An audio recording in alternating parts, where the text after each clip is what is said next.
नमस्कार दोस्तों, विप्र एस्ट्रोलॉजी में आप सबका स्वागत है। आप सबने थंबनेल से देख ही लिया होगा कि आज का विषय क्या है। आजकल डोनाल्ड ट्रंप पूरे वर्ल्ड में छाए हुए हैं। वैसे भी बहुत ही मजबूत एक देश के राष्ट्रपति है और अभी कल परसों उनका एक कोर्ट से भी उनका एक टैरिफ के बारे में भी डिसीजन आया, जहाँ पे उनको पीछे हट करनी पड़ी। हम सब लोग जानते हैं कि वो एक राष्ट्र अध्यक्ष है, लेकिन थोड़ा सा इनका जो एटीट्यूड है या उनका जो बर्ताव है वो कई बार हमें एक सनकी इंसान के जैसा लगता है। तो आज हम चर्चा करेंगे कि क्या आने वाला समय उनके लिए बहुत बुरा है, खतरे की घंटी बज रही है, क्या उनकी जान को खतरा है।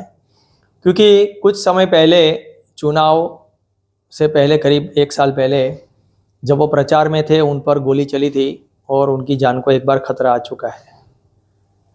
कुछ वैसा ही फिर से संयोग बनता हुआ नज़र आ रहा है, जहाँ पे उनकी जान पर फिर से हमला हो सकता है या कोई बड़ा हादसा उनके साथ हो सकता है। तो सबसे पहले हम उनकी कुंडली की जो डिटेल हमारे पास ऑनलाइन है उसके मुताबिक देखते हैं। तो उनका जो बर्थ डिटेल है वो 14 जून 1946 सुबह 10:45 और ये न्यूयॉर्क में इनका बर्थ है। तो उसके मुताबिक जो कुंडली है वो यहाँ पर आप देख सकते हैं। सिंह लग्न की कुंडली है। लग्न में मंगल है, दूसरे भाव में गुरु, चतुर्थ भाव में चंद्र केतु, दसम भाव में सूर्य और राहु, फिर एकादश में बुध और फिर शुक्र शनि। अब यहाँ पे 2 चीज़ मैं फिर से रिपीट कर दूं, पहले भी मैंने चर्चा की है कि इनकी कुंडली में एक तो काल सर्प योग है। बहुत सारे लोग बोलते हैं कि काल सर्प योग बहुत बुरा होता है। अब ये भाई साहब तो राष्ट्र अध्यक्ष भी बने, बहुत बड़े व्यापारी भी बने, धनाढ्य इंसान है और जीवन में भौतिक तो बहुत कुछ पाया है।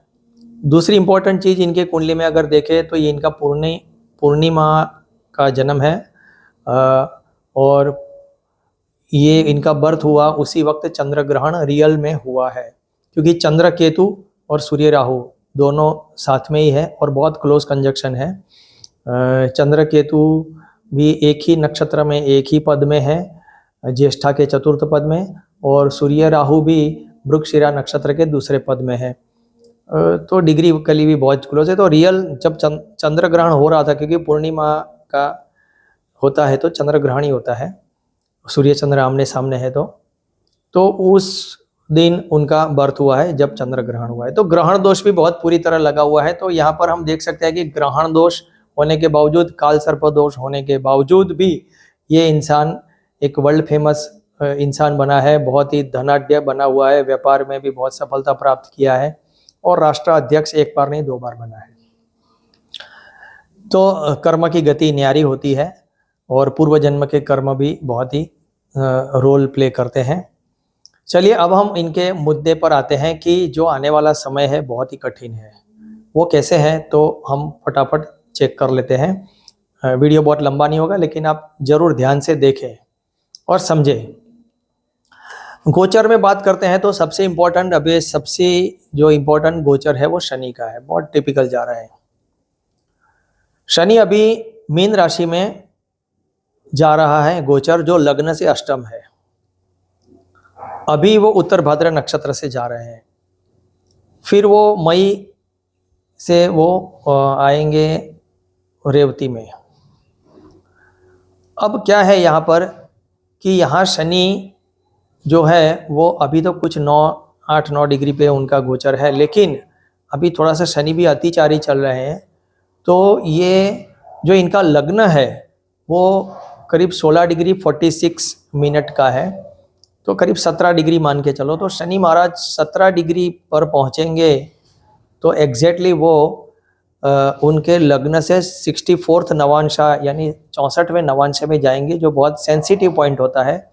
और लग्न से 64th नवांशा में जाने से शरीर में कोई ना कोई घात या खतरा रहता है, कोई बड़ी बीमारी या कोई बड़ी चोट लगना घटना बनती है, क्योंकि यही जगह से एग्जैक्टली राहु का गोचर जब हुआ था 1 साल पहले, तब उन पर गोली चली थी। उस वक्त भी मैंने वीडियो बनाया था, अगर आपने नहीं देखा तो देख लो।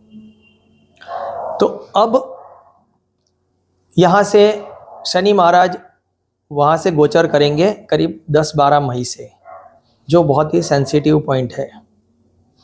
दूसरा इंपॉर्टेंट चीज अगर हम देखते हैं तो गुरु बृहस्पति का जो गोचर है वो मिथुन राशि से जा रहा है एकादश भाव से।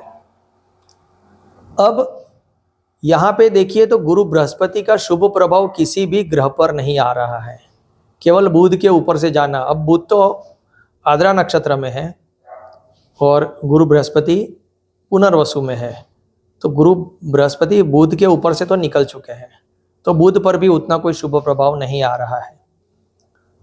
लेकिन देखने वाली बात यह है कि इनका जो चंद्र है और केतु, जो खास करके चंद्र, तो चंद्र ज्येष्ठा नक्षत्र में है, 28 डिग्री पर है करीब।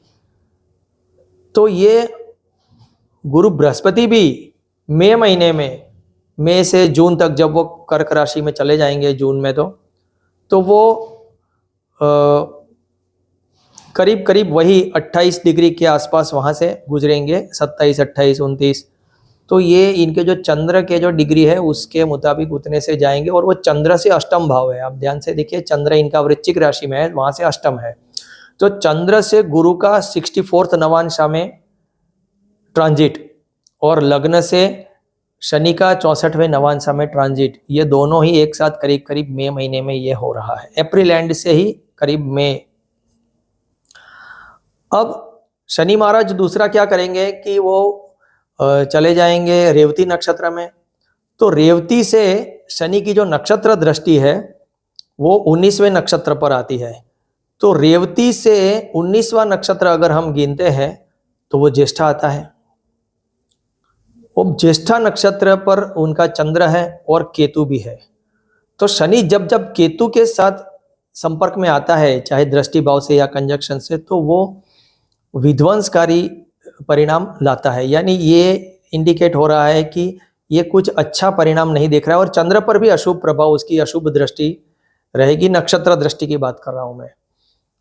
तो चंद्र केतु दोनों पर शनि की नक्षत्र दृष्टि होने से भी कुछ इनकी सेहत या उनकी पर कोई शारीरिक ईजा होना या कोई हमला होना या उनकी जान को खतरा यहाँ पे दिख रहा है, ये स्पष्ट इंडिकेशन हो रहा है।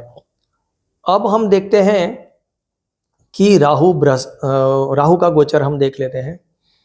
तो राहु भी कुंभ राशि से जा रहे हैं शतभिषा नक्षत्र से। अब चंद्र ज्येष्ठा में है, तो ज्येष्ठा से अगर हम नवतारा चक्र से गिनते हैं तो ज्येष्ठा, मूल, पूर्वाषाढ़ा, उत्तराषाढ़ा, श्रवण, धनिष्ठा और शतभिषा या शततारा 7वां नक्षत्र है, नैधन नक्षत्र।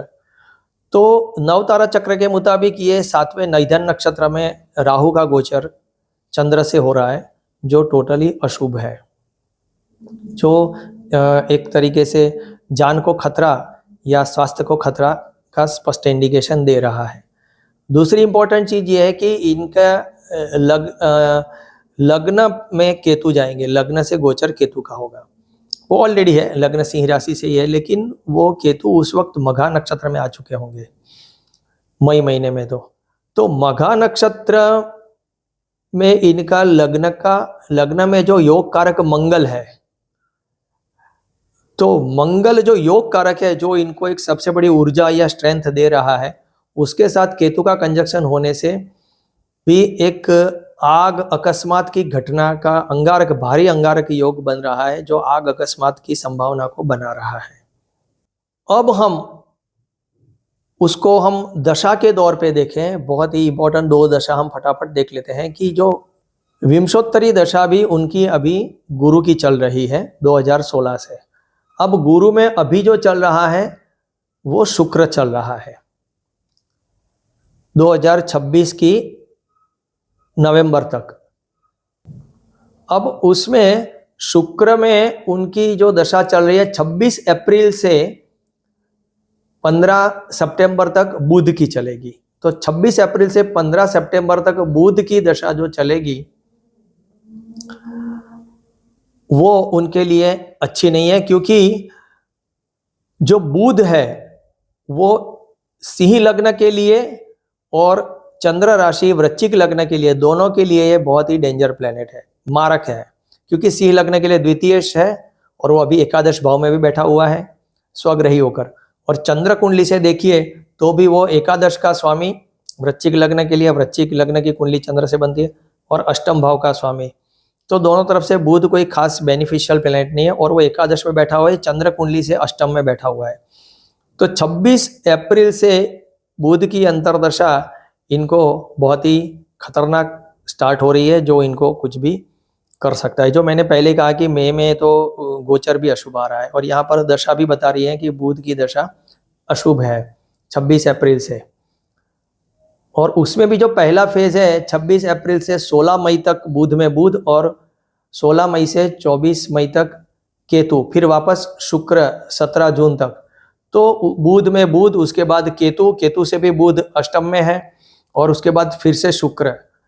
तो ये कह सकते हैं कि 26 अप्रैल से लेके 17 जून तक उनका पीरियड बहुत ही दशा वाइज भी बहुत ही डेंजर जा रहा है। अब हम योगिनी दशा को भी देख लेते हैं। मैं हमेशा योगिनी दशा से थोड़ा सा क्रॉस चेक करता रहता हूँ, आप मेरे वीडियो देखते होंगे तो। अब योगिनी दशा इनकी शुक्र की चल रही है। शुक्र में अब देखिए कि 12 मई तक शुक्र में शुक्र है, लेकिन 12 मई 2026 की बात करो, 12 मई से राहु की अंतर्दशा शुरू हो रही है। तो शुक्र में राहु की अंतर्दशा 12 मई से 19 सितंबर तक राहु में शुक्र में राहु, तो ये खतरे का निशान बता रहा है, क्योंकि संकट राहु जो है सीधा संकट दिखा रहा है, दशम भाव से जुड़ा हुआ है, सूर्य को पीड़ित कर रहा है, चंद्र को पीड़ित कर रहा है, और सत्ता भाव से जुड़ा हुआ है, सत्ता पदभ्रष्ट करने की संभावना बना रहा है। शुक्र आपने देखा होगा कि शुक्र यहाँ पर दोनों ही दशाओं में शुक्र का इन्वॉल्वमेंट है। तो शुक्र ऑलरेडी दशम भाव का स्वामी है और द्वादश में जाके बैठा हुआ है मारक शनि के साथ, जो आराम या विराम का भाव है। तो यहाँ पे कोई विराम चिन्ह या आराम की इंडिकेशन हमें मिल रही है। तो ये दशा और गोचर ये दोनों को ये मैं इसका पूरा ये मैंने जो छोटा सा विश्लेषण किया उसको देख के मैं ये नतीजे पर आ रहा हूँ कि डोनाल्ड ट्रंप के लिए 1 मई से लेके या 26 अप्रैल से लेके 30 जून तक, मैं ज़्यादा लंबा नहीं कह रहा हूँ सितंबर तक, लेकिन 30 जून तक का समय बहुत ही टफ है, टिपिकल है, और उनके लिए ये अशुभ है, जिसमें उनकी जान को खतरा है, उन पर फिर से हमला हो सकता है, और या तो सत्ता भी खोनी पड़ सकती है, पब्लिक का भी उनको सहयोग नहीं मिलेगा, प्रजा भी विद्रोह कर सकती है। तो ये था मेरा एक छोटा सा विश्लेषण। आप सब लोग को पसंद आया हो तो आप सब लोगों में फॉरवर्ड कर दीजिए, और चैनल को सब्सक्राइब नहीं किया है तो सब्सक्राइब भी कर दीजिए, और अपनी कमेंट्स जरूर भेजिए मुझे। बहुत बहुत धन्यवाद। नमस्कार।